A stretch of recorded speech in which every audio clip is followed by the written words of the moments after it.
Kaixo, arratsalde honetan etorri gaurko hitzaldira. Gaurkoan Wi-Fiaren inguruan hitz egingo dugu, bale? Batez ere Wi-Fiaren inguruko arazoen inguruan zehazki, bale? Bueno, dudaren bat baldin bakazute hitzaldian zehar, komentarioan atalan idatzi betiko moduan eta alduanean, duda edo kezka horiek erantzuten saiatuko naiz. Bueno, gaurko hitzaldiarekin hasteko, bale? Bueno, Espainiarren 93ak arazoak ditu Wi-Fiarekin eta erabiltzaileen 91% ez daki zergatik ez duen behar bezala funtzionatzen, bale? Ikusi dezagun zer egin behar dugun eta konexioa nola hobetu.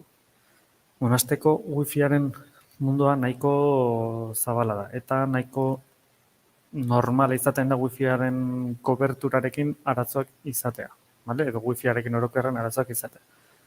Beraz, bueno, gauz batzuk komentatzen hasiko gara, bale?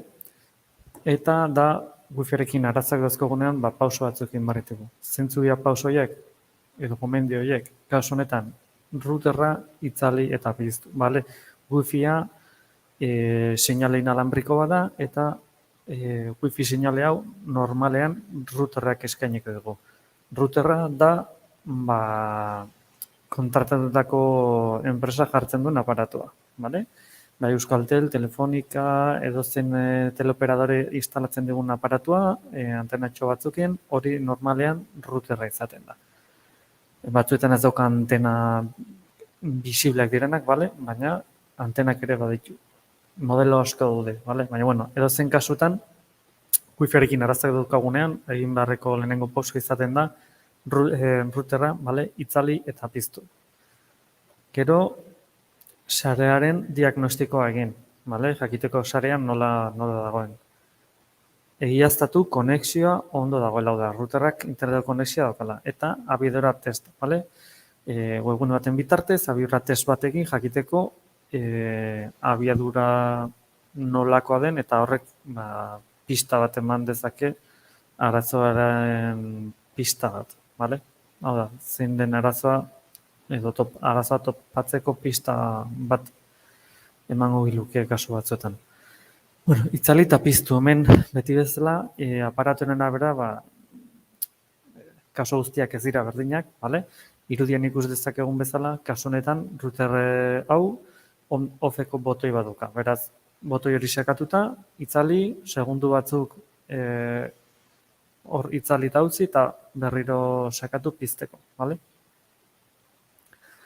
Honena izaten da minutu batzuk guztia. Ez segundu batzuk, baizik eta minutu batzuk. Zergatik, aparatua guztiz deskargatzeko, bale? Elektrikoki guztiz deskargatzeko, horrek lortzen duena da, aparatuaren memoriak ere ustea guztiz, bale? Beraz, daukan informazio batzuk galdu egiten da, baina, bueno, kasu horretan informazio hori galtzea erabiltzearentzat ez dauka garrantzirik, bale? Beraz ez dago arazorik informazio hori galtzarekin. Eta argindarretik deskonektatu ezkero ere, hobeto, bale? Hau da, desentxufatu. Ez da kamisteranik, bale? Desentxufatu, berriro entxufatu, botoia sakatu, modelo batzuk ez daukate botoia, beraz ez dauka beste aukerarik, kasu horietan bakarrik desentxufatzea eta entxufatzea geratzen da, bale? On-off botoia daukaten routeretan, bueno, bigarren aukera hori badago. Bueno, aparatu resetatzea nola egin ikusiko, bale? Hau da, itzali eta piztu, eta orain ikusiko dugu sarearen diagnostikoa nola egin, bale? Bueno, hemen lehenengo Windowseko kasuan nola egin ikusiko dugu. Kasu honetan, Windows sistemaren ordenagailuan sartzen garenean, bekaldean daukagu barra bat eta barra honen eskuinaldean ordua daukagu. Orduaren ondoan ikono txiki batzuk egoten dira eta horietako bat Wi-Fiaren ikona izaten da, Wi-Fiaren simboloekin, da uineko simbolo marrazki horrekin. Botoi horretan eskuineko botoiarekin sakatuko genuke eta bertan arazoak konpontzeko aukeran sakatuko genuke, bale? Edo soluzionar problemas jartzen du normalean gazteleraz baldin baukagu Windows sistema. Macen kasuan, osantzeko, bale? Aplikazioak itxiko dituzke, internetera konektatu aukera sakatu, bale? Command jartzen duen tekla hori sakatuta, eta kasu horretan ateratzen den aukeraren artean, sarearen egoeran klikatuko genuke, bale? Eta kargatutako lehioan ireki aririk gabeko diagnostikoa, bale? Bai kasu batean eta bai bestean zer egingo du, wifiaren egoera aztertu, bale? Egoera hori aztertzerakoan, kasu asko on daitezke, bale? Baina dena ondo dagoela esan dezake edo arazoren bat topatu duela ere esan dezake. Beraz, hemen variable gehiegi daude pixkat komentatzeko diagnostiko horretan, bale? Nik hemen komentatuko nukena da, behin aparatua routerra resetatzen dugunean, hemen kontuan izan behar ditugu bi gauza. Zergatik, routerrak ez du bakarrik wifi seinale ematen, kableko seinale ere ematen digu. Beraz, hemen, kasuaren arabera, aukera baldin baukagu kable bidez konektatzeko ordenagailu bat hobeto, bale? Kasu horretan konporatuko duke kable bidez interneta edo seinalea badaukagun edo ez. Kable bidez seinale badaukagu, bada pauso bat, bale? Badakigu routerrak gutxienez kable bidez seinalea ondo ematen duela, bale? Orain konporatu beharko nukena da wifi bidez seinal hori ematen duen edo ez. Horrela nolabait arazoak deskartatzen joan gaitezke. Kasu horretan ere gertatu daiteke routerra gaizki egotea eta kable bidez ondo seinalea ondo bidaltzea, baina wifi bidez seinalea ez ematea, bale? Baina, pausoz pauso aztertzen joan beharko ginateke aber noraino iristen garen. Adibidez, wifi horretara beste aparatu batekin konektatzeko aukera baldin baukagu eta beste aparatu batean ondo izan ezkero, badakigu wifiare ondo dagoela. Eta konektatzen diren aparatu guztien artean bakarrik bat baldin bada faiatzen duena, agian arazo ez dago wifian, baizik eta wifira konektatu behar den aparatu horretan, adibidez. Bale? Beraz, hemen aipatzen duguna, bale? Konektatu gailu desberdinekin eta konexiori gabe, bale? Routerraren edo konpainaren arazoa izango litzateke aparatu guztiekin, bai kable bidez, bai wifi bidez, ez gara konektatzen, kasu horretan suposatzen da routerra gaizki dagoela eta ez dela gure arazoa baizik eta kontratatutako enpresaren arazoa, bale? Euskaltel, Telefonika, guzti hauek, bale? Teleoperadorak. Eta konexioak, lehen komentatzen zuelan, gaiuetako baten funtzionatzezkero eta beste batzuetan ez, wifi ondo dago, arazo izango litzateke konektatzeko arazoa duten aparatu horien arazoa, bale? Bueno, ez daukazue kezkarik edo ez dezu idatzi, bale? Berriro gogoratzen dizuet, dudaren bat edo kezkaren bat izan ezkero, komentarioetan idatzi mesez eta erantzuten saiatuko naiz. Bai orain edo bai hitzaldiaren amaieran, nahi zuten moduan. Bueno, behin lortzen dugunean edozein aparaturekin konektatzea, abiadura test bat egitea gomendagarria da, bale? Zenbat eta abiadura handiago, orduan eta hobea da sarearen errendimendua eta jaitsierako abiadura igoerakoa baino handiagoa da beti. Hau ez da egia, bale? Ez da beti, baina bai normalean. Gaur egun geroz eta gehiago normala da igotzeko eta jaitsteko abiadura berdina izatea, bale? linea simetrikoak deitzen direna. Simetrikoak zergatik? Ba horregatik, bale? Igotzeko eta jaisteko abiadura berdina kontratututa daukagulako, bale? Baina egia da, linea gehienak ez dirala simetrikoak eta igotzeko abiadura bat daukagu eta jaisteko beste abiadura bat. Normalean jaisteko abiadura igotzekoaren baino askoz handigoa da, bale? Beraz, bueno, hori kontuan izan.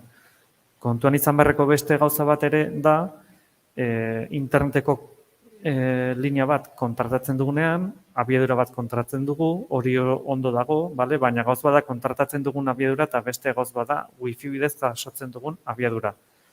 Wifiaren artean, urtean zehar estandar ezberdinak atera dira, gaur egun azkeneko okerrez banago wifi 6 dauka izena, bale? Baina azkenen wifi 6 da nola komertzialki emantza joan izena, baina bere nomenklatura teknikoa esan dezagun da, IEEE 802.11ax, bale? Bueno, 802.11ax horren ordez, gero dago AC, N, G, B, bueno, estandar pila bat atera dira urtean zehar, bale? Azkenekoa okerrez banago, AX dauka izena eta Wi-Fi 6 izen horren gauza bera da, baina beste izen batekin esan etzagun. Vale? Orduan, estandar hauek ezaugarri ezberdina dauzkate beraien artean eta geroz eta berrigoan normalean abiadura hobea lortzen da. Vale? Baina Wi-Fi-a ez du inoiz kablearen abiadura lortuko eta kontratatzen dugun abiadura hori normalean kable bidez lortu dezakegu, baina wifi bidez normalean ez da iristen maximo horretara. Beraz hori ere kontuan izan behar da. Ezin diogu enpresari gauza hauek erraz erreklamatu horregatik, bale? Zeren zuk kontratzen duzu abiadura bat, bai, ados, baina wifi bidez segurasko kontratatutako abiadura maximo hori ez dezu lortuko, bale? Wifi teknologia horrek ez duelako hori jasaten. Vale? Beraz gauza hauek ere argi eduki behar dira. Hori kasu hori gertatzen denean, hori ez da arazo bat, hori da teknologiaren ezaugarrietako bat, vale? Nahi dugun ezaugarri bat ez, baina hori da dagoena, vale? Beste aholku bat, vale? Hobetzeko esan ezagun, wifi sare hori hobetzeko routerra, etxe erdian, routerra, altxatzea, routerra, antenekin, bale, marrazken ikusten dugu routerra azpikalden daukate bi antenatxo, bale? Antena horiek goruntze egon dadila, biak, bale? Edo biak, 3, 4, 5, 6, segun routerren arabera, segun zenbat antena dauzkan, dauzkan antena guztiak gomendatzen da goruntz begira gotea, bale? Seinalea hobeto zabaldu izateko.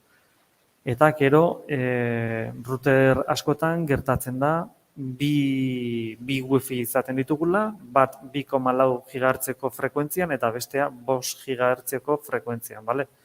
Hemen, segun eta non bizi garen, segun eta ze aparatu dauzkagun, interferentzia gehiago izan daitezke, eta kaso horietan, 2,4 gigahertzeko seinaletan batzuetan arazo gehiago goten dira, eta 5 gigahertzeko tarte horretan arazo gutxigo sortzen dira normalean, bale?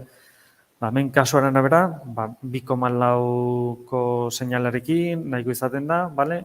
Bestela 5 gigahertzeko kanalera pasatu eta listo, bale? Hemen ere, biak ez dituzte ezaugarri berdinak, baina, bueno, hemen routerra etxerdian jartzea bezala, hori zozer oso generikoa da, baina bakoitzak dukan etxearen arabera gauzak asko aldatu daitezke, bale? Paretak zen materialez egin dauden, etxearen forma, paretak ze angulotan jarrita dauden, armairuak edo trasteak tartean dauden edo ez, bale? Variable asko daude, seinale hori nolabait ondo zabaltzeko aukera izateko edo kontrakoa, seinale hori eragozteko, bale? Zabalera eragozteko. Orduan, variable asko daude. Edozein seinale aririk gabeko seinalerarentzat honena zer izaten da, tartean ez errez egotea. Modu horretan badakigu bai edo bai seinalea ondo zabalduko dela. Vale? Baina hori etxe batean badakigu ez dela realista. Hori lortzea ezinezkoa da. Edo kalean bizi zara eta kalean da literalki kalean, zuaitzi gabe, ez ezer gabe, hori ez baldin bado kasua, beti egongo da zeo zer tartean, bale? Beraz, hori ez da realista. Orduan, nolabait, hor sortzen diren arazo horiek konpontzeko beste sistema batzu dauzkagu, bale? Eta wifi seinale hori hobetzeko aukera ematen digutenak, bale? Horien artean zer dauzkagu? Etxe tresna elektrikoetatik urrun dagoen routerra. Hau ere, aholkuak. Gero, hau di aholku batzuk gero jarrituko egiten lehengo gai horrekin. Etxe tresna elektrikoetatik urrun dagoen routerra, routerra, gomendatzen da, interferentziak sortu ezazken tresnetatik urruntzea.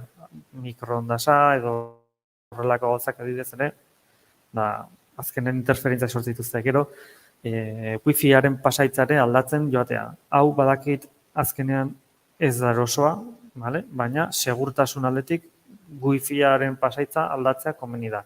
Zenbat, noiz, hilabeten behin, 3 hilabetez behin, hemen bakoitzak aukeratzen du, gutxienez 3 hilabetez behin aldatzea gomendagarri izango litzateke. Ez da erosoa. Zergatik, gero, wifi horretara konektatzen den edozein aparatu, pasaitza aldatu behar daukagulako wifi-aren pasaitza aldatzen denean. Eta ez da erosoa, gaur egun wifi-ra aparatu asko konektatzen direlako normalean. Nere kasuan nik saiatzen naiz kable bidez konektatzen ahal dudan tresna guztiak. Eta kable bidez konektatu ezin diren tresnak, adibidez tableta edo mobilak edo horrelako zehozer, kasu horietan bai wifi bidez konektatzen ditut. Beste guztiak, ordenagailuak, telebista, horrelako gauzak, kable bidez konektatu ahal badut, kable bidez konektatzen ditut, bale? Kable bidez arazo gutxigo egoten dira eta seinale asko hobea da, bale? Beraz, hemen bakoitzak aukeratu behar du ze sistema jartzen duen, bale? Rendimendu beren ateatzeko bere tresnei. Gero, aldi berean konektatutako gailu askorekin ez asetzea, bale? Ez da gomendatzen router berdinera, aparatu asko konektatzea. Duela urte batzuk, batez ere, arazo asko sortzen ziren kasu hauetan, bale? Router bakoitzean, 3 aparatu horregoten zen nolabait pixkat limitea, eta hortik gora aparatu gehiago konektatzen bagenitun wifi-ra, routerrak egiten zuen atzan, konektatuta zegoen baten bat bota, aparatu berria konektatu alizateko, bale? Edo, 4 aparatu egitzen zituen konektatuta, baina gero nolabait interneta banatzeko arazoak izaten zuen, eta batzuei zitzaien seinala iristen, edo eskatutako eskaera ez zuen egiten, denbora asko behar zuen eskaera hori egiteko, arazo asko sortzen ziren. Gaur egungo routerrak zentzu horretan asko hobetu dira eta zain besteko arazo egoten, baina hala ere gomendatzen da ahalik eta aparatu gutxien konektatzera wifi-ra, bale? Eta lehen aipatutakoarekin jarraituz, bale? Arazoak dauzkagunean nola hobetu dezakegu edo nola konpondu ditzakegu betako arazo batzuk, adibidez seinalea ondo iristen ez denean, hemen kontuan izan behar dena da hori, lehen komentatuko variable asko daudela. Orduan, seinale hori nondik hasten dan, hau da, routerra non daukagu, eta norutzaino zabaldu nahi dugun, bale? Kasu horretan, aztertu beharko dugu gure etxean nolakoa den, bale? Ze aukera dauzkagun, eta hemen aipatzen dizkizuegu 3 aukera. Wifi errepikagailu bat, PLC sistema eta mesh sharea, bale? Wifi errepikagailua hitzak dion bezala errepikagailu bat da. Orduan, errepikagailu hauek egiten dutena zer da? Seinalea hartu eta errepikatu. Hau da, gure herrian mendian izaten dugun telebistaren antena, bueno, gaur egungo gazteak agian ez dezut ezagutzen, baina irrati telebistako antenak mendietan dauzkagunak egiten dutena zer da? Seinalea jaso eta herriruntz bideratu seinalea errepikatuz, bale? Ba, bueno, kasu honetan, wifi errepikagailu bat edo puertak access point edo porta access usted okerrez banago deitzen dela beste gazteraz eta inglesez, bale? Egiten dutena da seinale hori hartu eta errepikatu, bale? Hau da, seinalea ez bada 20 metro iristen, 10 metrotan ikusten duzu seinala gutxora ondo iristen dena, bertan jartzen duzu wifi errepikagailu bat eta modu horretan urrengo 10 metrora zabaltzen duzu wifiaren seinale hori ere, bale? Hau aukeretako bat da. Beste bat mesh sharea da, bale? Mesh share hau wifi errepikagailuaren sistemaren oso antzekoa da, baina kasu honetan egiten dienara router ezberdinaren bitartez esan ezagun, router nagusi bat dago eta beste guztiak ez dira errepikagailuak bezala dira, bale? Eta horrekin ere lortzen dena da seinalea errepikatzea, nolabait, bale? Eta kobertura sareak sortzen dira nolabait, bale? Kasu honetan, mesh sareak abantaila batzuk dauzka, eta da berak automatikoki aukeratzen du ze puntutara konektatu seinale hobea lortzeko eta abar, bale? Pixkat, wifi errepikagailuaren sistema berria esan ezagun dela, bale? Beste izen batekin, baina hola kontzeptualki ikusita, oso antzekoak direnak, bale? Eta azkenerako utzi dut PLC sare elektrikaren bitartez, bale? Kasu honetan zertan datza sistema, bueno, wifi bidez pasa nahi ez dugunean, edo iskina batetik bestera distantzia asko agunean eta tartean wifirik ez dugu nahi adibidez, geratzen den aukera zer da, kablea pasatzea eta kable bidez egitea, bueno, hori aukera bat izango litzateke, baina bestea da sare elektrikotik seinale hori pasatzen, bale? Gaur egun etxe guztietan sistema elektrikoa daukagu, bale? Eta kable berri bat paretatan sartu ordez egiten dena da, daukagun sistema elektriko horren bitartez interneteko konexio hori pasatzea, bale?